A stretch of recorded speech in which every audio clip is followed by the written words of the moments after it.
morning. Good morning. It's Sunday afternoon, October 4th, I believe. Today I'm in my garage being built instead of the man cave because we're under a little bit of construction. But today I got Brad Reed from Jacksonville, Duval. Brad, how you doing, man? Doing good, man. How are you? Man, I'm good. I appreciate you being on it. I know it's been a little while. You used to work with me down in West Palm Beach. Do you Oh ever yeah. miss West Palm? Uh, Not so much. I was getting ready to say, I was thinking about that as I asked you that question. It's like, damn, do I miss West Palm? Yeah, Yeah, not really. not so much at all. I mean, I like the fact that it never got cold, but besides that, I Yeah. like more Florida better, a little bit more friendlier up here.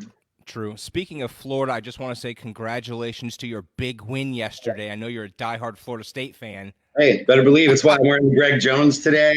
We're repping Florida State and Jacksonville at the same time. Yeah, huge win. I mean, it might be the only one we get this year. I was just about to say, had you have lost that game, how would you have been this morning? Oh man, I like how you're just like jumping on me. I had to, I man. mean, I had already given up on the game. Like by like second quarter, it was like even last game, can't even watch it at halftime. You know, our offense looks just ridiculously awful. And so I did watch the game recap because I actually had to go to work. And Jordan Travis back there actually finally looked comfortable a little bit.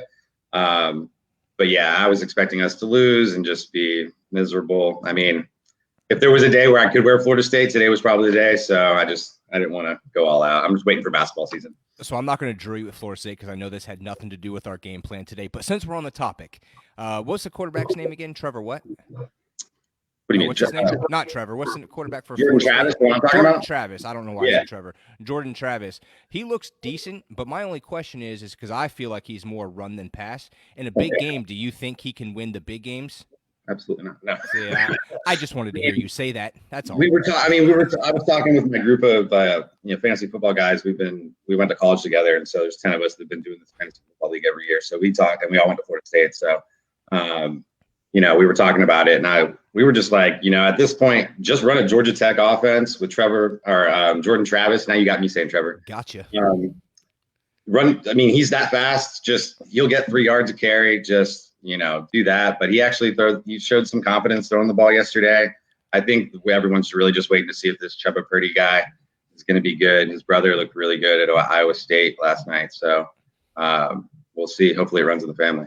Yeah, cool. All right, man, let's just jump right into this. Get back on track. I just wanted to, throw a couple jabs while I could because, I know it's coming at some point this year. Hey. Stomp, Well, so. My whole thing was going to be, hey, UF's going to have to play Mike Leach's Mississippi State because they just whooped LSU. But then last night they got to do that again. That's what happens when you play in a real conference, though, the SEC. You never know what's going to happen. All right, so let's jump right into this. You did this all day. All right, so is Sam Darnold really that bad for the Jets? So I was looking at his career numbers.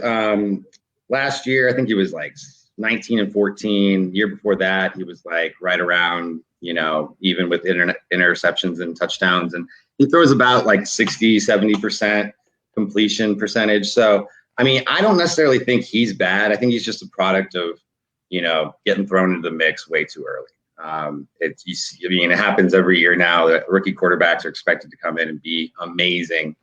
But my whole thing is if you just get a quarterback, like that's not going to solve all your issues, like that, like you have other issues. Like if you don't have an offensive line, doesn't matter who you put back there, it's going to be a struggle. But I mean, he definitely didn't help his case last year with the whole ghost thing.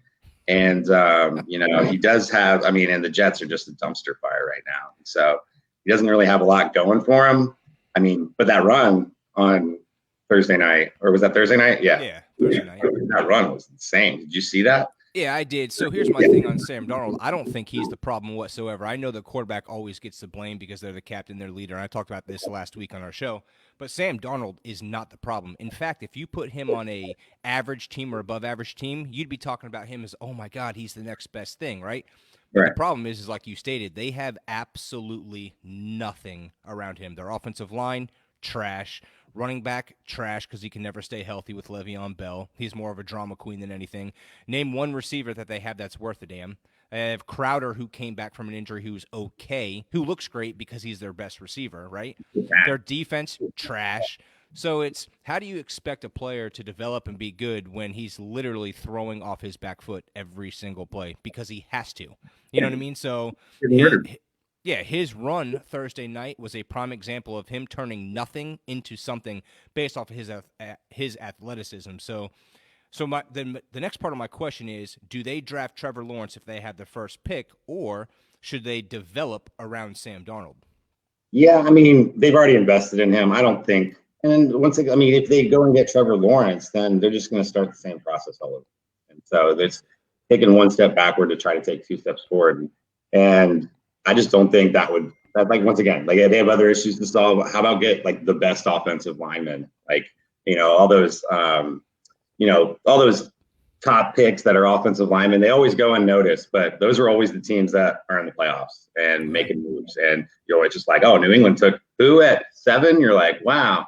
And then they're in the playoffs. Yeah, I agree with you. I don't think Trevor Lawrence is the answer for the Jets. Because like you said, yeah, you draft him, but then you still have no offensive line. So then in 2 years, you're going to say the same thing about him. Oh man, he's just really not performing like he should.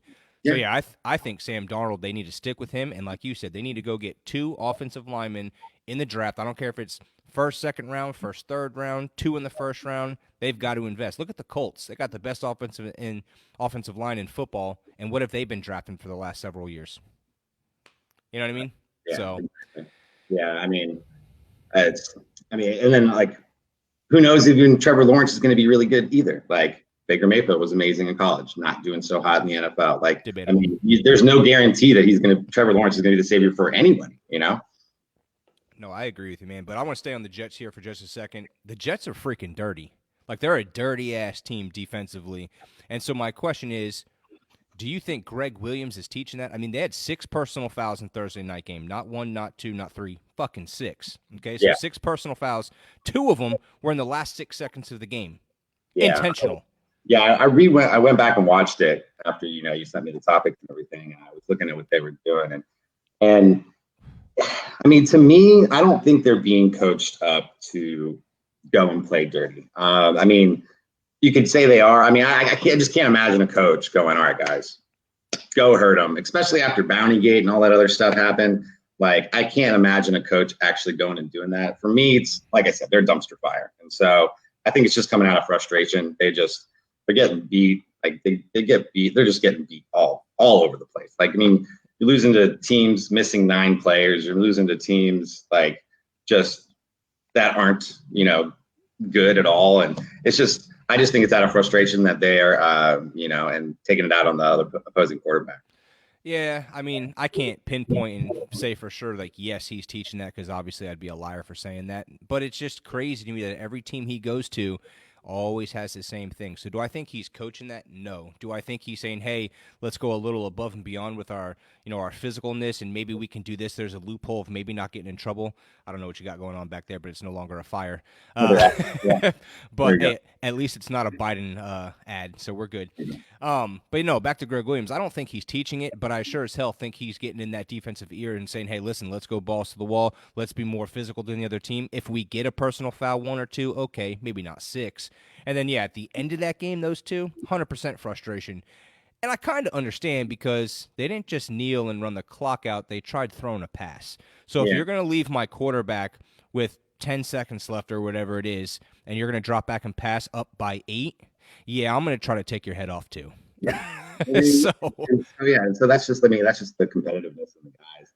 And so, I mean, I'd probably do it too, man. If I was defensive end and you're still throwing on me, I'm going to play through the whistle and try to land on you if I can.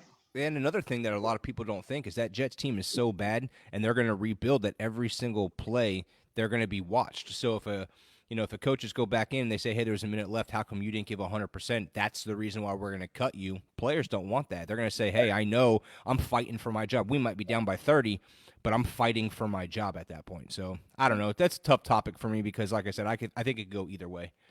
Right. But, yeah. I mean, there's always the coaches that are always just like, I want you to take this guy out, like, do what you got to do. Like, not literally like go break his leg, but like, you're trying to motivate the guys. So like, you're going to say things like, go take him out and, I want this guy, carted off the field, even though you're not necessarily, literally meaning that. But I feel like, with that intensity and stuff, especially with the guys, the adrenaline going, you know, it's Yeah, it's a anything's lot to possible. handle.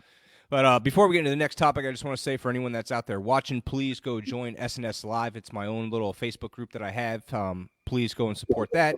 If you already have, thank you. If you haven't, well, then you suck. So next topic, Rookie of the Year after week 3. Who do you got? So I was looking at the odds and everything to win. My rookie of the year so far is James Robinson, and so he is. And I'm gonna go more of like Joe Burrow, the guys that are like were looked at before the season even started as possible contenders for it. This guy came out of nowhere. I'm a local guy, and all through training camp, they didn't say anything about him. I mean, it kind of makes sense getting rid of Leonard Fournette at the almost at the beginning of the season.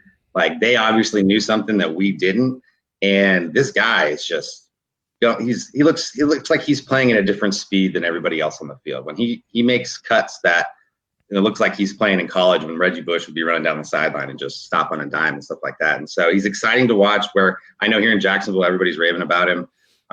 So I think more of just the aspect of the fact that he went undrafted, made the team, and now he's I think 3rd or 4th in rushing, and he's doing really well. Yeah, I'm kind of glad you said him. Not that I agree with that, but I'm just glad you didn't say Burrows. Just because I think that's like the most obvious pick of what everyone's going to say just because he's a starter for the Bengals. But my question before I tell you my answer is Minshew Mania, is that a real thing in Jacksonville? I mean, are you guys literally ecstatic about him? Like, is he the future or is he just the right now? Well, so I can tell you, I mean, all the ladies love him. They love the stash. They love the jorts. It's that flavor saver. It's all over my Facebook. All the girls are just gaga over him, which I mean, I don't blame him. He's a good-looking guy. But yeah, I mean, it's a real thing. I mean, going into it, all the media was saying that we're going to tank for Trevor and do all that. But he's got a toughness to him that you just can't, you can't find. He's more clutch than you think, and he just doesn't make mistakes. And yeah, he's like, I mean, didn't think anything of him. Obviously, we were expecting Nick Foles last year, and he just came out of nowhere and then just broke records as rookie, like only rookie ever to start his first 3 games with 3 touchdowns and 300 yards or something like that. So, yeah, I mean, it's definitely a thing, and people love him around here. Well, he's a lot smarter than people realize. So I forget what school he was at before he transferred. He was getting ready to go to Alabama just to be on the roster. So when he was done, and I don't know if you know this, that he could be a coach under Nick Saban. That's what he wanted to do. He wanted to be a coach so he could eventually get into the NFL that way. Mike Leach gives him a call and says, hey, do you want to be the best quarterback in the nation? Come play for me. He went and played for him, broke all kinds of records, was, I think, top 5 for Heisman, and next thing you know, he's in Jacksonville. So I don't think it's a shock of his performance. I just don't think people knew about him. But anyways, my rookie of the year after week 3, a little surprising. I'm going to stay local as well, but Antoine Winfield for the Bucks. I think this kid was supposed to be good, but I think he's outperforming his expectations. He's got 24 total tackles, 2 sacks, 2 pass deflections, 2 forced fumbles. I mean, coming from a young back, I think that's pretty incredible, and that's game-changing over there in Tampa because everybody talks about that offense, which they're electric, but that defense, that's what's going to win them a Super Bowl. I mean, it's a given that the Bucks are going to score 20, 30 points or should, but if that defense can hold people to 17 and under, I don't know, man. I think it's a contender, and I think he's leading that over there with Levante David. Okay, yeah. So you're doing defense on your rookie of the year. Yeah, I mean, at least he'll get defensive rookie of the year. Yeah, we can both be right. So there's 2 awards.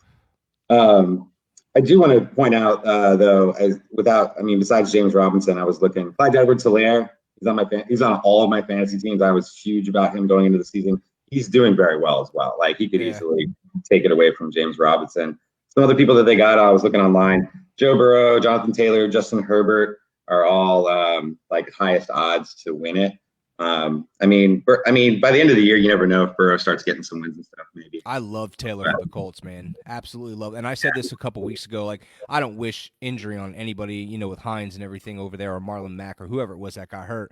But that's the best thing, unfortunately, that could have happened for Taylor because now he's getting a chance to shine, and he's a monster. He was a monster in college. Yeah. So unstoppable in college. Yeah, I love seeing that kid run. But anyways, who's going to retire after the season? I've got a handful of people that I'm just going to shoot out to you. You don't have to go into depth if you don't want to. A yes or no will work. But Danny Amendola, does he retire after this season? I think he should. He can't feel good right now playing for Detroit. Like, just that would suck.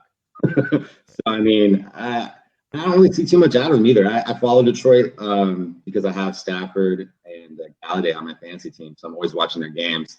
He's not that slot guy that he used to be. He doesn't have his quickness, and that's like what you need. He's not the Wes Welker type that he was anymore. He's just kind of a body that runs good routes, but he doesn't have that shiftiness that he used to have. Are you trying to say he's not as good because he's not a Patriot anymore? I mean, that usually is what happens when you leave the Patriots. Yeah, because that's what I'm going with, and I think he's gone after this season. And if he's not, like you said, he should.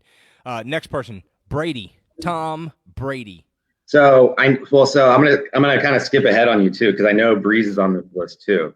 Yep. So I think they're gonna feel each other out. I feel like one's not gonna retire until the other one does. So whoever makes the first call is gonna do it. I think Brady should retire first out of the two, because I think Breeze has still. I feel like Breeze wants to beat out some of Brady's records, so he's gonna wait for Brady to retire. Probably play one more season and try to catch them on some of the records that they have that they're competing against, and try to obviously get another Super Bowl to try to catch up with them, but that's not going to help. But so I don't think Tom Brady's going to retire after this season, no. But and so that means Breeze won't either. I love how you just use the Jones effect. It brings back a lot of memories. Anyways, I don't think Breeze or Brady, regardless of this season, I don't think they retire. And I say that because I think they're both very prideful. They love what they do. Like, it's not one of those, after I retire, I want to be a professional chess player. You know what I mean? Like, I don't think they have any ambitions after that. I think it's football, football, football. And I think they're both producing even at their age. And, yeah, they may not be as good as they were 10 years ago, but they're still producing. So I give Brady 2 years. This year and next year, I think he's done. Breeze, the same thing. I think it's going to come down to his arm strength.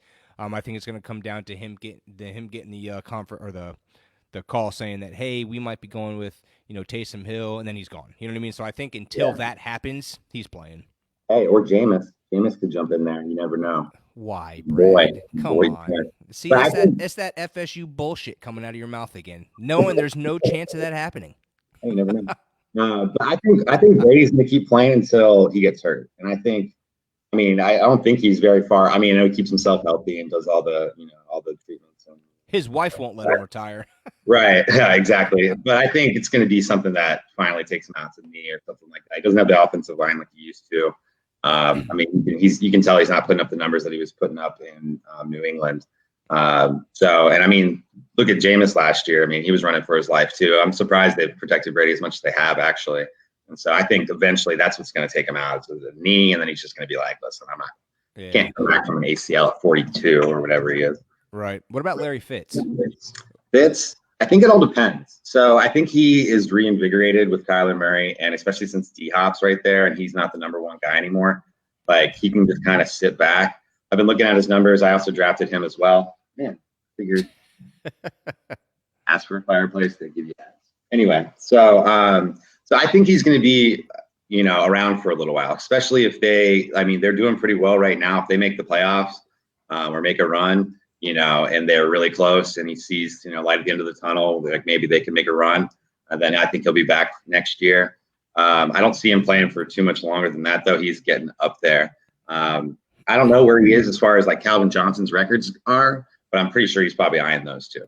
Yeah, I think he's done after this year. And the reason I say that is because I think he's the kind of guy that is so prideful. And when I mean that in a positive way. Like, he is such a team player that I don't think he ever wants to leave his team in a bad position. Now that they got DeAndre Hopkins, I can see him passing the torch saying, hey, listen, man, this is your team now. You and Murray's team. Like, I've done everything I possibly could. Like, you guys are young. And I think he might stick around that organization to be like a mentor. But I just don't see him playing after this year. Not that he couldn't, because I love Larry Fitzgerald. I think he could play until someone forced him to stop.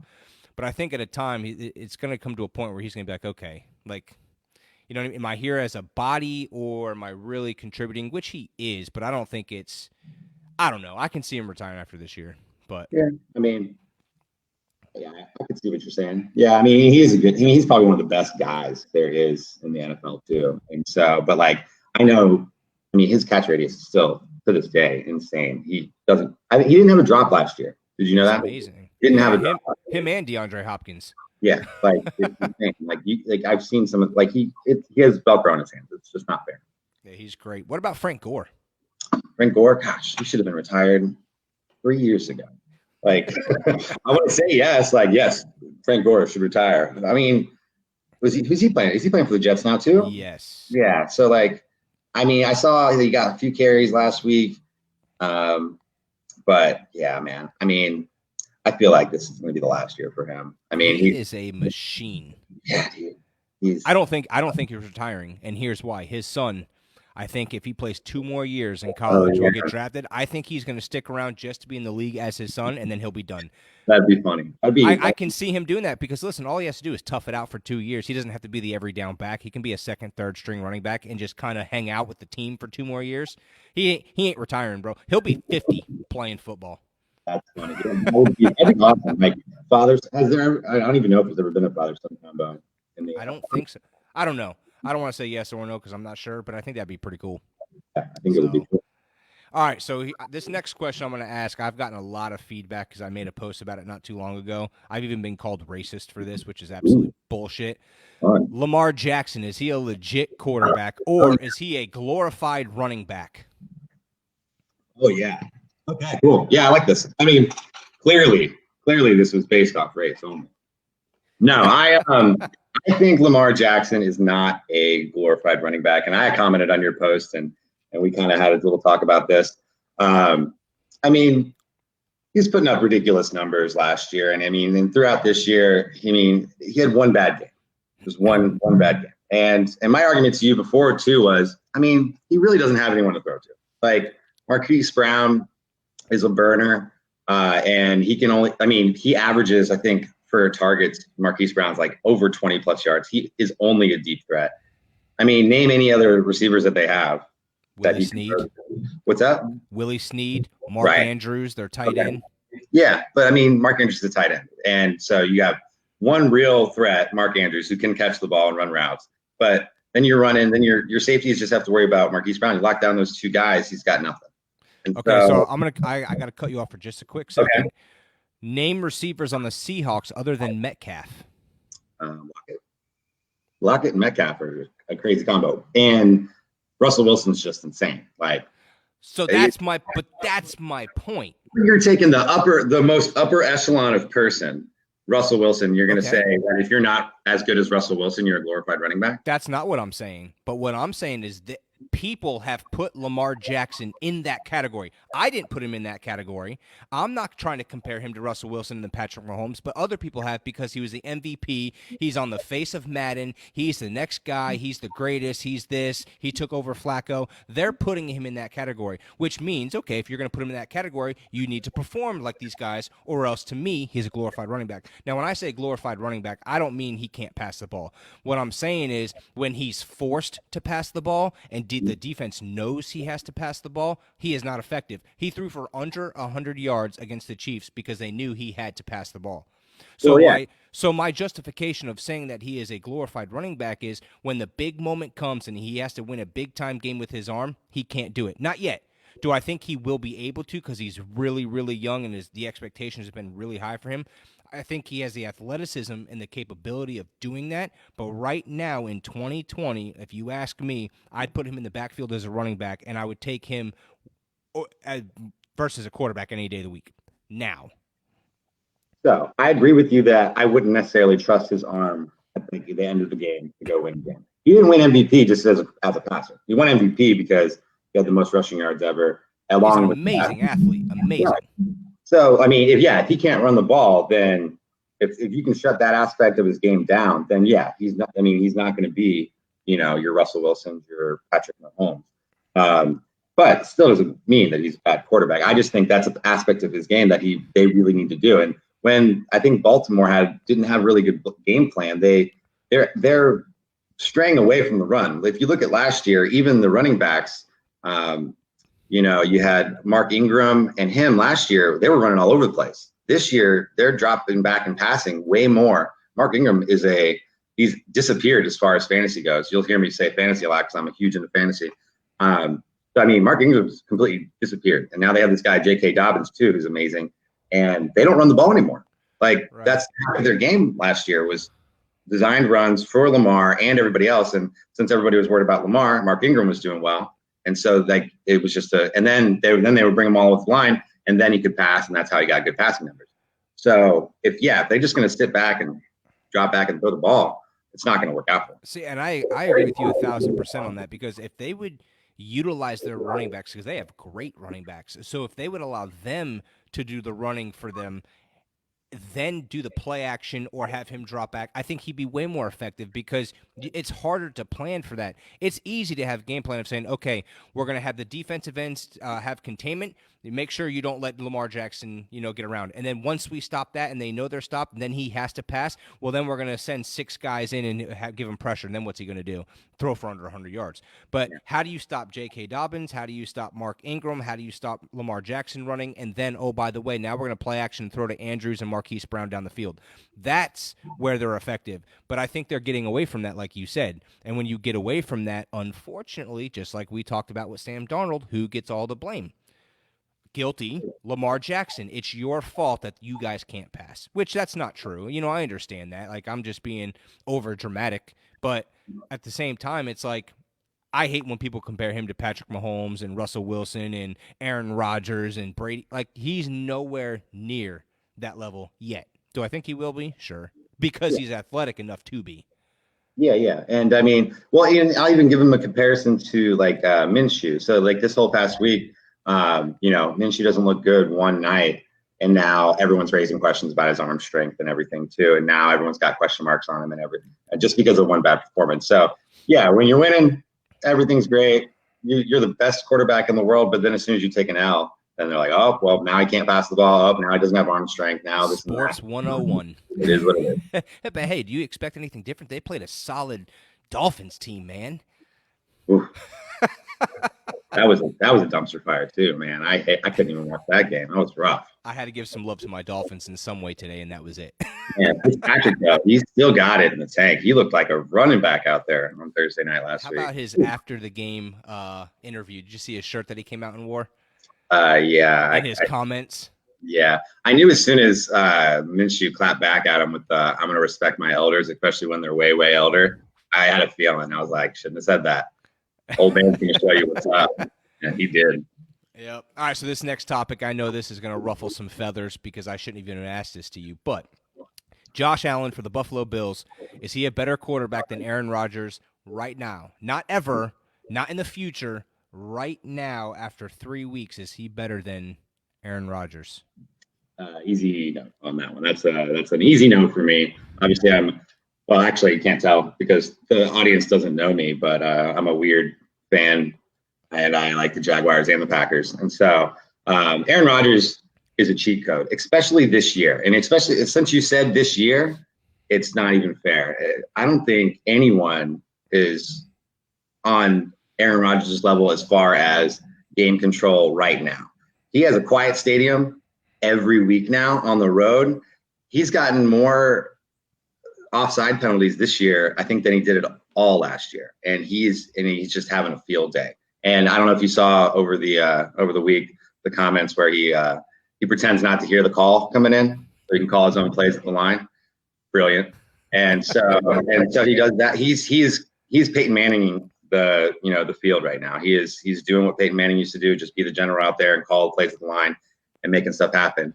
Now Allen, he is a baller. I'm not gonna lie. Like, he's really good. He's got a great arm, and he can throw the deep pass better than most. And so only problem I have with him and the Bills in general is past few weeks, like this year, they get a huge lead and then just let people back in the game. Like, it's happened every single game this year. I believe they've had at least a 10-point lead, and they've let all the teams come back, and it's a nail biter at the end. So I feel like if he's going to be up on the upper echelon, he's going to have to be a better game manager, throughout the whole game instead of just the first half. Yeah, I agree with you. The only reason why I even brought this up is not because I think Josh Allen is is better than Aaron Rodgers. But watching the Pat McAfee show, that was a topic, and a lot of people, the Bills Mafia, was like, "Oh, I can't believe you think Rodgers is better right now." Let me tell you something. For anybody who thinks Josh Allen is better than Aaron Rodgers right now, you're a damn fool. Aaron Rodgers is an absolute monster. He's out with a chip on his shoulder, saying, "Okay, so you want to draft Love with no receivers for me? Okay, let me just show you what I'm all about." I absolutely love. Let me tell you the best thing I love about Aaron Rodgers. He finally got rid of his boyfriend Danica Patrick. Sorry, Danica, no love for you, but he finally got rid of her. Okay, and this man is playing like a true bachelor. Like, hey, you know what? I'm going to go out there, throw dimes in everybody. I'm going to show to the world that I still got it, and then I can get anybody I absolutely want because I'm the god of football right now when it comes to throwing a football. I love Aaron Rodgers. I used to not stand him because I thought he was really, really cocky. The more and more I watch him and listen to him, he's a really humble, confident guy. And if you know me and my personality, I just love everything I see about Aaron Rodgers right now. But, I mean, to your point, man, he is out there just showing everybody that, listen, I am in 100% control of this entire game. And if we lose, it will be because of me. And I think, man, he's a stud, an absolute stud. Josh Allen, stud. Yeah. But Aaron Rodgers is the stud. Aaron Rodgers is having fun right now. I'm watching the games, and even on plays where he's getting hit, it might be incomplete pass, might be even third down in the third quarter. He's getting hit, getting up, laughing, smacking the guy in the ass, talking shit. He is having a good old time. And not only you said he's auditioning, for maybe some new ladies, but in his head, he's auditioning for another team too. Because that's all the talk right now, especially when they drafted Jordan Love. He was like, all right, I see you. You're gonna get you got my replacement. All right. Well, he's putting out a resume out there to be, Man, I'm so glad you just brought that up. I'm so glad you just brought that up. I was talking to Devin the other day, and I said, Devin, I want to piss Brad off somehow. How can I do it? And I said, I think I'm going to ask him who is Aaron Rodgers going to play for next year. And I was like, I'm not going to do that because I started looking at his contract, and I think he's guaranteed till 2022 without them getting some huge penalties.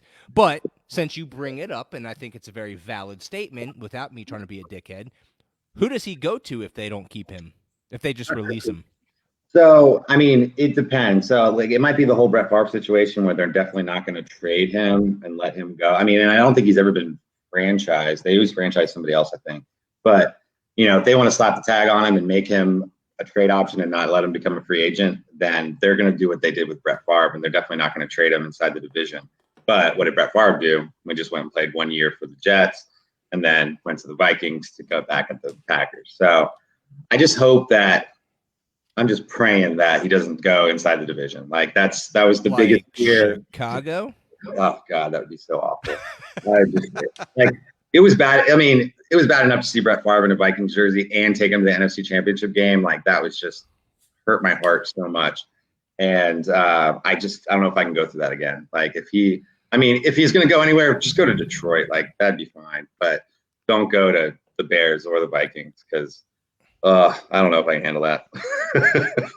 Yeah, I see with Aaron Rodgers, I don't see him leaving Green Bay. I see him staying there, putting his foot down and saying, listen, I'm the guy until I decide to say I'm not. I think he has a little bit more voice than Brady had, even though it's all business, and at the end of the day, he doesn't have a final say. I get that. But I think with his personality, if he did go anywhere else, I think 110% he stays in the division just to say, fuck you to the Packers. Yeah. And I don't even know if it would be a good fit for him in any one of those teams because they all technically have quarterbacks. But at the end of the day, I think he would do it just to say, hey, this is what you get. And now you have to face me. Yeah. And what is management doing? I just don't understand. Especially this week, we might be out. Devontae Adams. Lazard is out indefinitely with an abdominal surgery. Only guy out there that might play Monday is MVS, Marquez Valdes-Scantling. Also, fantasy tip, if you haven't picked that guy up yet, go pick him up now because he might be the only receiver Packers have Monday night. So that's a good little play right there, especially if you have Devontae Adams. Go ahead and pick him up. And if Devontae Adams doesn't play, put in Marquez Valdes-Scantling because he's going to be the only guy out there catching the ball. And so, I forgot where I was going with that. But, yeah. I can't imagine him leaving. And if he ever does, it's just going to suck. And hopefully they get it together and maybe he just tutors Love to where he's so good that they can just, trade him away like they did Matt Flynn. Like Matt Flynn came in, balled out when Aaron Rodgers got hurt, got that huge contract, and then never did anything ever again. See, I So don't think they should do that. If the Packers are smart, you talking about trading Rodgers or trading Love? trading Love. Like I mean, Nah. like in the future, if it gets to the point where Aaron Rodgers isn't going to leave and Jordan Love's really really good and he's right there, like and there, I don't know. If it were me, I wouldn't force Aaron Rodgers out. And if hopefully you can keep both of them happy. But like I said, if Jordan Love winds up becoming like a superstar, and he's he's a superstar and he's sitting right there on the bench, like maybe you can use him as a piece. I see. I'm a diehard, do what's right kind of guy. Like Aaron Rodgers has been your guy forever and a day, and he's still proving he can. So if I was the manager or if I was the owner of the Packers, I would say, listen, Aaron Rodgers, this is your team until 2022 or 2023, whenever his contract is up. Like, hands down, you're not going anywhere. You're the starter. But I am telling you right now, 2 years in advance or 3 years in advance, when your contract is up, Love is our guy. Like, that's what I would say. I would let him know, like, you got 2 or 3 more years. You're here. But I also, you're going to be the guy that's going to train Love. And Love needs to use him and abuse Aaron Rodgers and say, listen, I want to soak up everything you possibly have. Because if anything, that's going to help Love more than if you get rid of Rodgers right now and put him in the spotlight. Love ain't ready. Love ain't ready. I mean, there's nothing wrong with having a lot of good quarterbacks on your squad. I mean, I don't know if you know this, but at one point, the Packers had Mark Brunell, Kurt Warner, Brett Favre, and Matt Hasselbeck all on the same roster. I had no idea of that. Oh yeah, all at the same time. I had a picture for the longest time of all of them in practice. They're all doing their dropbacks, and you can see them in order, and all three, all on the team at the same time. Pretty crazy that all four quarterbacks, and I think it was all under Andy Reid. Go figure. Yeah, the man. Yeah, I had no idea. That's pretty interesting. All right, so my next little topic here, I think it's pretty cool. Some random guy, I guess he's a big-time bettor. He just put $10.5K on the Patriots to win the Super Bowl. Now, of course, this was before Cam getting COVID, which one game isn't going to end anything. But what the hell does he know that nobody else knows? Why the Patriots? I mean, it's the sweater, man. It's the sweater. Like, I feel like half the reason why they were good is, it wasn't because of Brady. Like I've always been a Belichick guy versus a Brady guy. Everyone says Brady's the GOAT. I say Belichick's the GOAT. I mean, he won half of those Super Bowls with defense. I mean, look at the Rams Super Bowl. Like Brady didn't go out and win that. Like they just shut him down. Like they couldn't do anything. He's a genius on defense, and their defense is always good. And what do they say? Defense always wins championships. So.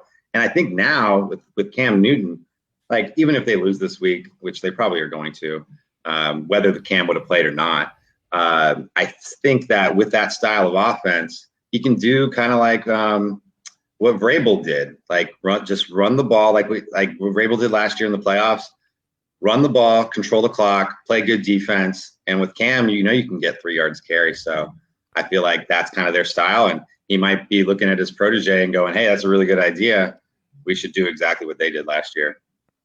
Yeah, so I'm agreeing with you about Belichick over Brady. Not to take away from Brady by any means. Obviously, I'm a Dolphins fan, so I hate the Patriots, and I've always hated Brady and Belichick. Not because I actually hate them. I just hate that they win all the damn time. Right. But Belichick is a genius, and I'm a systematic kind of guy. Like, I'm a very routine kind of guy. I do the same thing over and over. If somebody literally wanted to, like, watch me for a week and figure out how to, like, kill me, it'd be the easiest hit they ever had because I am so routine. But that is Belichick. He is so systematically sound that you could go put a 7th-string receiver from any other team into their starting lineup, and he will produce because of the system. And I think that's why they're so scary. But also, Belichick is such a genius that there's a reason why he got Cam Newton and went to the running style offense. Because if you look at the defenses for everybody else, it's a pass-heavy offense now for the league. So everyone's going to get these small, fast defensive backs that can't tackle. They can cover the pass and keep up with any receiver, but they can't tackle a big back. So now you've got Cam Newton, you've got Sony Michel, and James White, who are going to run down your fucking throat until you prove that you can stop it. And he's changing the offense again. It's now a run offense. So now, how do you stop that? He will be in every single game every year because he's going to control the clock, and he knows all he has to do is keep the ball out of every offensive team's hands. And so I think that gives him a slight edge. Do I think they win the Super Bowl? I don't, just because I think when it comes down to talent, I think they're going to get a little out numbered by a few teams. But, man, I could easily see them getting to it. I could easily see them getting to the Super Bowl based off of Belichick alone. I mean, I wouldn't put my money on them, but I mean, if you got the clout and you got the dough to throw around, it's not a crazy bet. I don't think. Like if I was your financial advisor, I probably would say no. But if to make life exciting, hey. Yeah, right here on the SNS show, I'm going to say you would never be my financial advisor. I want everybody to know that. I don't think anybody would want to be their financial advisor. I don't even want to be my own financial advisor. It's bad. But again, since we brought it up again, SNS Live, this is episode 4 with Brad Reed. So thank you for watching. If you haven't liked, please go like my page. Again, just trying to get better at this. This is just for fun. So it is what it is. Next topic. Since we are still talking about football, because there are a couple baseball topics, I'm going to skip over a few to end our football discussion. But right now, would you rather have Trevor Lawrence, if you had the number 1 overall pick, would you rather have Trevor Lawrence or Trey Lance from NDSU, North Dakota State? So I wasn't too read up on Trey Lance until you brought up the topic, and I went and looked at his stuff. Man, is that guy exciting. Oh, my gosh. Was it 287 pass attempts, no interceptions? That's insane. The guy is clearly a stud. Who cares who he plays for? I mean, I don't care if you're playing in the backyard. If you throw it 287 times and no one picks it off, that's insane. So, I mean, number 1 overall, if it were me, I mean, I probably wouldn't take the risk, but I mean, it would be exciting to see someone do that. I mean, Trevor Lawrence has done it on the biggest stage several times. So I think especially like when especially if you're thinking about bringing him in and starting him immediately, then I would probably go Trevor Lawrence. Now, if you have the number 1 overall pick and you already have a quarterback, I mean, you wouldn't take a quarterback overall anyway. So, I mean, if at number 1 overall, my answer, Trevor Lawrence, but that Trey Lance guy is amazing. Yeah, so I watched him a little bit last year. Obviously, now at the beginning of the year, I had no idea who he was. But then, of course, they start talking about him, and you start looking at, mock drafts and all this stuff. So I kind of had an idea of him last year. But then I was, reading up on him again more this year and all this stuff. And, yeah, like you said, I think he had almost 3,000 yards passing last year, 28 touchdowns, no interceptions, 1,500 yards rushing, 14 touchdowns. So everybody or anybody that knows me when it comes to quarterbacks, I am not a big fan of running quarterbacks. So then I look at, okay, well, how can they perform passing? Dude throws dimes. Like, he is more accurate than I've seen in a long time than a lot of these guys. Now, to your point, I take Trevor Lawrence number 1 overall versus Trey Lance for the sole fact of, again, to your point, yes, it's still incredible what he did. Trevor Lawrence is playing big-time teams, NFL-ready teams for the most part, so he's a little bit more proven in that aspect. So I throw that question out of the way, but then it comes down to Josh Fields or Trey Lance. I'm taking Trey Lance 10 times before I ever take Josh Fields.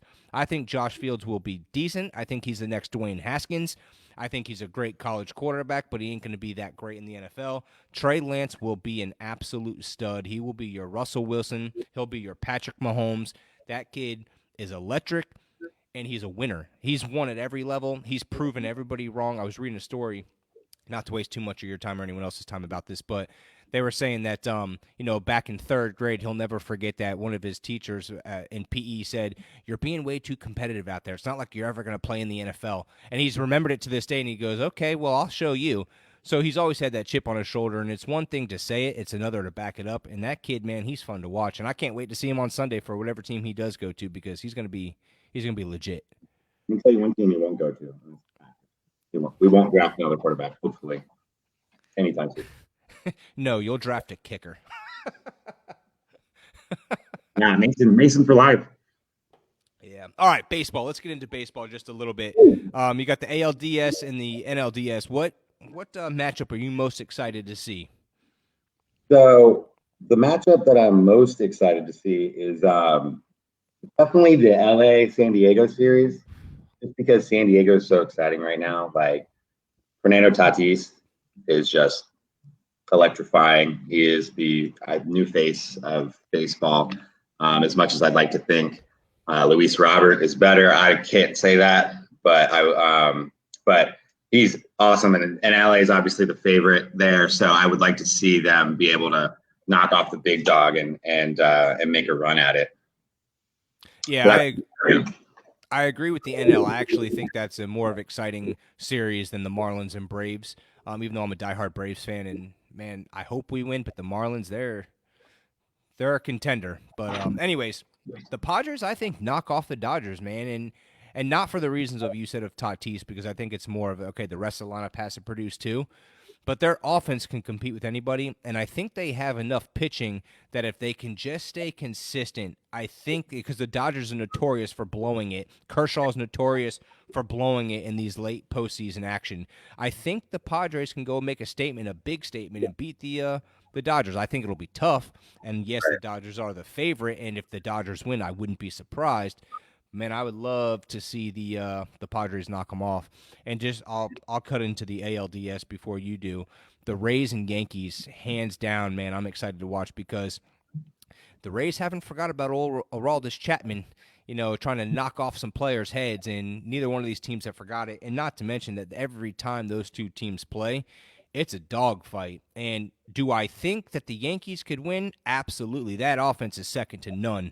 Of course, they could also strike out more than anybody, but they're legit. And if they get consistent pitching, there's no excuse for them not to win the whole entire thing. But the Rays, which a lot of people don't even know this because they don't have big name guys, they've got the second best pitching in all of baseball right behind the Dodgers. So would I be surprised if the Rays won? Not at all, because they always have the Yankees number.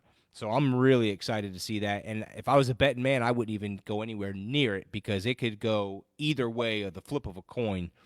But, man, I'm excited to watch some of that. Yeah. So, and I'll tell you what's going to happen probably is Tampa Bay's probably going to win the series, even though I don't want them to. And that's the reason why they're going to win it. Tampa is all of Tampa right now, especially being down here in Florida. I'm sure you're aware of it too. Just Tampa, everyone in Tampa right now thinks that they're the shit, and there's nothing. They're so happy. They're happy they have Brady. Lightning just won the Stanley Cup. Rays are in the playoffs. Like, they are on cloud nine. I want them to be knocked down a notch a little bit. So I don't want Tampa Bay to advance at all. You shut your dirty little mouth. That always means they're going to. But I did want to say something about San Diego, though. I hope they do win. I mean, I'm most excited about that series. But their offense kind of reminds me of like the Kansas City Chiefs, like in retrospect, for instance, the Super Bowl, nothing. But as soon as they turn it on, they can score out. They can score lights out. And so I remember even somebody because they came back against St. Louis the other night, and somebody was saying, I saw on Facebook, somebody said, does San Diego even know it's the playoffs yet? And then 5 minutes later, they just next inning. the last game. But I'm gonna use this time to kind of complain a little bit, or at least a brief vent for a second, because I was going to be excited about the Astros series because I'm a diehard Sox fan, and I was super excited for them to get to the playoffs. We had bats all year, we had pitching all year, and then it just couldn't put them together in the freaking wild card series. And I was so excited to see Luis Robert on the big stage on national TV. And even though there's no fans or anything, I still wanted to have the commentators talk about him. And Jose Abreu, if he doesn't win NL MVP, AL MVP, if he doesn't win it, that's just a robbery. He was insane. Number one in RBIs. Number one in RBIs, number two in home runs. The guy is insane. Abreu is, and their whole team was awesome. I was just really upset that they couldn't move on, and I was ready. I had my Canerico jersey ready to go on. I had my hat right here, but I'm a little disappointed too because I really like that White Sox team, and I've been following them all year, and even last year. Actually, a couple years ago, you remember I was talking about Yoan Moncada. I said he's the real deal, like he's a stud, and everyone's like, "Who the hell is that?" And I said, "Oh, just watch." Got him from Boston.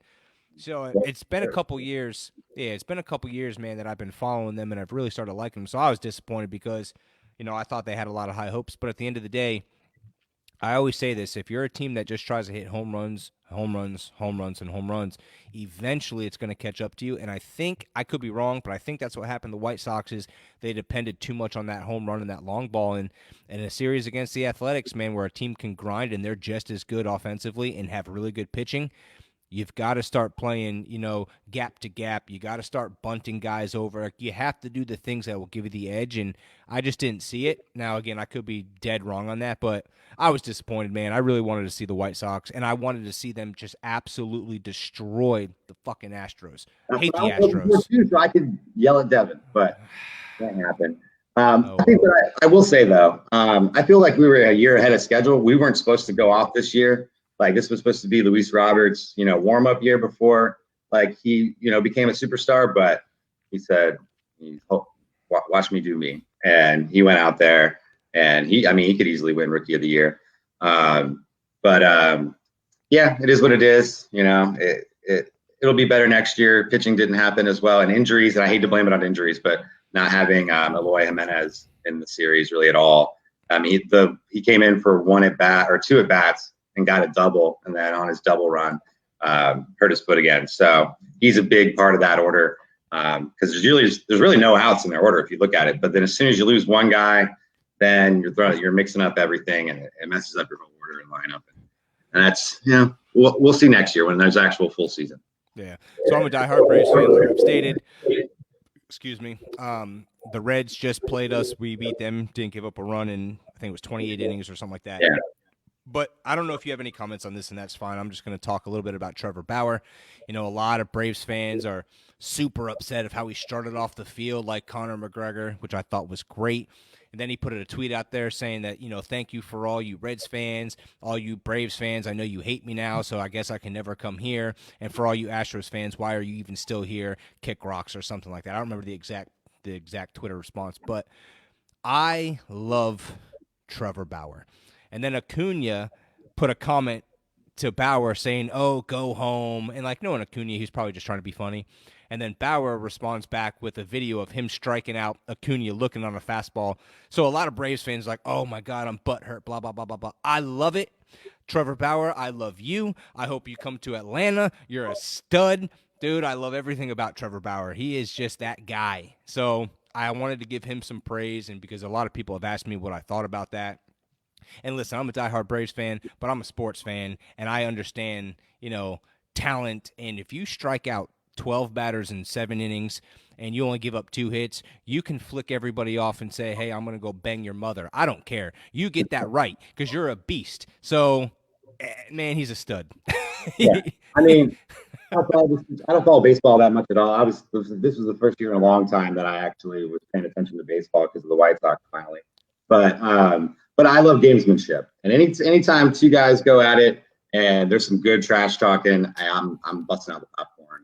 I'm all over it. And getting them with the strikeout and calling them out like that.